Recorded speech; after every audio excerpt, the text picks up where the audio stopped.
5 वर्षांच्या मुलाने परत एकदा दूध सांडलं. पसरणाऱ्या थेंबाआधीच तुमचा हात कापड फडक्याकडे गेला आणि त्या 3 सेकंदात थेंब पुसेपर्यंत, कापड फेकेपर्यंत आणि काही हरकत नाही बाळा, चुकत असतं हे म्हणेपर्यंत तुम्ही मुलाला एक धडा शिकवला जो तुमच्या मनातही नव्हता. तुम्ही त्याला शिकवलं की चुका तुमची जबाबदारी आहे, त्याची नाही. मदत करण्याची ही सहज प्रवृत्ती, हा बचाव करण्याचा स्वभाव, हाच तुमच्या मुलाला खरी जबाबदारी शिकण्यापासून रोखतो. पण एक जपानी पालकत्वाचं तंत्र आहे जे हे सगळं बदलून टाकतं. यासाठी फक्त 5 सेकंद लागतात आणि याचा संबंध तुम्ही काय बोलता त्याच्याशी नाही, तर तुम्ही काय करता त्याच्याशी आहे. असे चित्र डोळ्यासमोर आणा. तुमच्या 5 वर्षाच्या मुलाने पाण्याचा ग्लास उचलला आणि तो सांडला. पाणी पसरायच्या आत तुम्ही उठता, लगेच टिश्यू आणता, त्याला कापडाने पुसता किंवा टिश्यू पेपरने पुसता आणि लगेच बाळाला म्हणता, काही हरकत नाही बाळा, ह्या चुका होतच असतात. त्या 3 सेकंदात प्रश्न सुटला. पण त्या क्षणी तुमच्या मुलाच्या मेंदूत काय नोंदवलं गेलं हे तुमच्या लक्षात येत नाही. जेव्हा काहीतरी चुकतं, मदत आपोआप येते. मुलं शिकतं की थांबायचं, स्वतः करायचं नाही, आहेत आपले करणारे असं त्यांना वाटतं. अभ्यासाच्या वेळी असंच घडतं. मूल गणिताच्या प्रश्नासमोर अडतं, तुम्ही लगेच झुकता, समजावता, सोडवता. तुम्ही त्याचा प्रश्न सोडवला नाही, तुम्ही स्वतःचा प्रश्न सोडवला. हे गृहीत धरा. मुलाला झगडताना बघण्याचा कंटाळा म्हणजे असहाय्यता शिकवणं आहे. हे तुम्ही वाईट पालक आहात म्हणून नाही, तर तुम्ही खूप काळजी करता म्हणून होतं.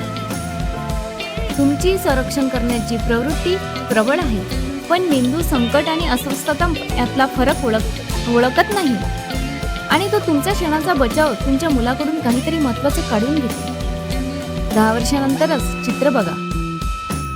10 वर्षानंतरचं चित्र तुमच्या डोळ्यासमोर आणा आणि ते तुम्ही बघा. तुमच्या किशोरवयीन मुलगा तुम्ही शेजारी बसल्याशिवाय अभ्यास करू शकत नाही.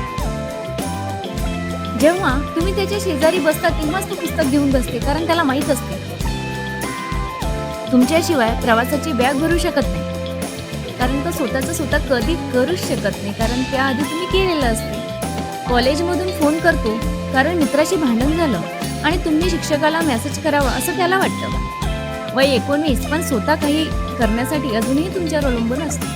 ही त्यांची असमर्थता नाही, हे असं आहे कारण त्यांना कधी कळलंच नाही की ते सक्षम आहे. आणि हे सगळं सुरू झालं सांडलेल्या दुधापासून. हा परावलंबी स्वभाव म्हणजे डिपेंडन्सी निर्माण करणारे 3 पॅटर्न आहेत. आता मी तुम्हाला त्या डिपेंडन्सी मधले 3 पॅटर्न कोणते, तर त्यातला एक पहिला पॅटर्न आहे, तुम्ही त्यांच्या आधी हलता. म्हणजे तुम्ही त्यांच्या आधी जागेवरून हलता, उठता. प्रत्येक वेळी मुलाने स्वतः प्रयत्न करण्याआधीच तुम्ही धावता. तेव्हा तुम्ही संदेश देता, हे तुला माझ्याशिवाय जमणार नाही बाळा. कधी कधी तुम्ही त्यालाही करू द्या, त्यालाही स्वतःच्या जबाबदाऱ्या माहीत असू द्या की हे आपल्याला करावंच लागेल. तुम्ही त्याच्या संघर्षाला संकट समजता. हा माझा दुसरा पॉइंट आहे. तो निराशेचा आवाज म्हणजे धोका नाही, तर विकास आहे. संघर्ष म्हणजे त्यांचा मेंदू नवीन मार्ग तयार करतोय, पण तुम्ही तो थांबवला की शिकण्याची प्रक्रिया थांबली. तिसरा पॉइंट आहे, तुम्ही स्वतःला वाचवण्यासाठी समस्या सोडवता. मुलाला मदत करण्यापेक्षा तुम्ही स्वतःचा वैताग, रडणं आणि वेळ वाचवण्यासाठी लवकर समस्या सोडवता. पण तुम्ही प्रत्यक्षात काय शिकवत आहात? अस्वस्थता टाळायला हवी. कठीण गोष्टी तुला जमत नाहीत. जपानी पालक वेगळं काय करतात? जपानी पालक यापेक्षा बरंच काही वेगळं करतात. नाश्त्याच्या टेबलावर मुलाने दूध सांडलं, जपानी आई बाबा हलत नाहीत, टिश्यू पेपरकडे हात जात नाही, लक्षही देत नाही. ते शांतपणे मुलाकडे बघतात आणि म्हणतात, दूध सांडलं? मग काहीच नाही. 5 सेकंदाचं मौन. कोण करते 5 सेकंदाचं मौन? तर त्याचे आई वडील करतात बाळाचे. त्यांचं लक्षच नसते. त्याला माहित आहे की हे आपल्याला आपलं करावंच लागणार आहे. त्या 5 सेकंदात मूल सांडलेल्या दुधाकडे बघतं, परिस्थिती समजून घेतं आणि मग स्वतःहून साफ करण्याचा प्रयत्न करतो. आणि त्याला माहित आहे की हे निर्णय आपल्याला घ्यावंच लागेल आणि तो उठतो आणि ते साफ करतो. हीच जपानी पद्धत आहे. स्वतःची चूक स्वतः जाणून देण्यासाठी लक्ष ठेवणं, त्या जाणीवेच्या क्षणाला म्हणतात की जपानी लोक त्या जाणीवेच्या क्षणाला म्हणतात की झुकी. 5 सेकंद नियम. तुमच्या मुलाने घाण केली किंवा तो कुठे अडकला तर तुम्ही शांतपणे ते निदर्शनास आणा आणि मग 5 सेकंद थांबा. त्यांना समस्या स्वतः लक्षात येण्याची जागा आणि शांतता द्या. वेळ महत्वाचा नाही.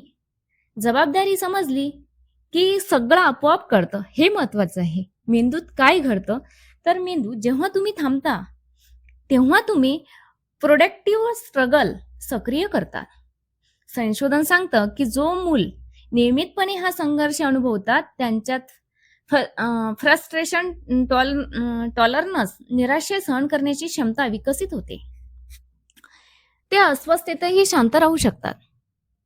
प्रत्यक्षात कसं करायचं तर पहिलं प्रतिक्रिया न देता निरीक्षण करा. तुमची सहज प्रवृत्ती ओरडेल पण श्वास घ्या आणि शांत राहा.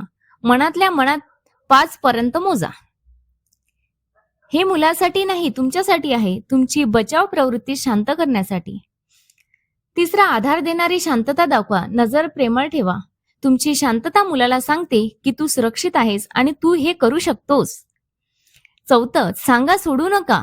5 सेकंदानंतरही काही झालं नाही तर छोटा प्रश्न विचारा. मला दिसतंय खेळणी पसरली आहेत. ती ठेवण्याची जागा कुठे आहे बाळा? तुम्ही त्यांना फक्त नकाशा द्या. चालक त्यांनाच राहू द्या. हे मी माझ्या मुलीसोबतही असंच करते. मी तिला जर विचारलं की सियरा तुझे डॉल कुठे आहे, ती तिथून उचलून माझ्याकडे आणून देते आणि परत जर तिला असं म्हटलं की बाळ ते डॉल जिथली आणली तू तिथे नेऊन ठेव, ते ती तसंच करणार. कारण मी तिला तिची जबाबदारी सांगत आहे की ह्या जबाबदाऱ्या तुझ्या आहेत, माझ्या नाहीत. जर खरोखर मदत लागली तर किमान आधार द्या.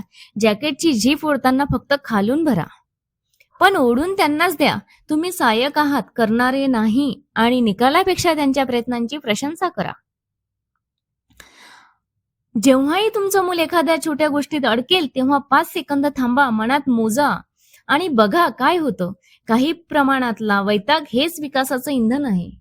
परिवर्तन एका 5 सेकंदाच्या थांब्यात होत नाही, ते शेकडो थांब्यामधून होतं. सांडलेलं दूध किंवा विखुरलेली खेळणी या गैरसोयी नाहीत तर ते जबाबदारी शिकण्याचे क्षण आहेत.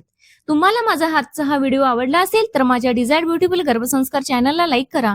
जास्तीत जास्त तुम्ही तुमच्या मित्रमैत्रिणींना आणि गरोदर मातांना शेअर करा आणि अशाच नवनवीन माहितीसाठी सबस्क्राईब नक्की करा. भेटूया पुढच्या व्हिडिओ